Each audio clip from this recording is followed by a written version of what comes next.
এখানে দেখা যাচ্ছে দুটি সংখ্যার গুণফল ৩৩৮০ এবং গসাগু ১৩ হলে সংখ্যা দুইটির লসাগু কত? সংখ্যা দুইটির লসাগু কত?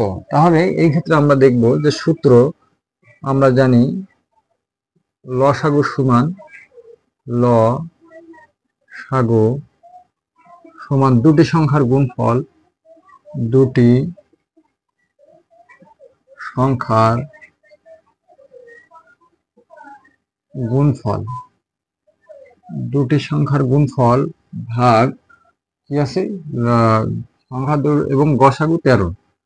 তাহলে গসাগু গসাগু তাহলে যদি এই সূত্র অনুযায়ী করি দুইটির লসাগু কত? সংখ্যা দুইটির গুণফল এত এবং গসাগু ১৩, সংখ্যা দুইটির লসাগু কত? তাহলে আমরা জানি যে দুটি সংখ্যার গুণফল কত দেওয়া আছে ৩৩৮০ এবং গসাগু দেওয়া আছে ১৩, গসাগু ১৩। তাহলে এখন কাটাকাটি করি, ১৩ দুনো ২৬, ২৬ ৩৩ তে ২৬ বাদ দিলি ৭ আর এখানে হচ্ছে ৮, তাহলে ৭৮, ৬ তেরো ৭৮ আর এই শূন্য বহাই দিলাম, তাহলে ২৬০। সংখ্যা দুইটির লসাগু হচ্ছে ২৬০। অ্যান্সার ক, ২৬০।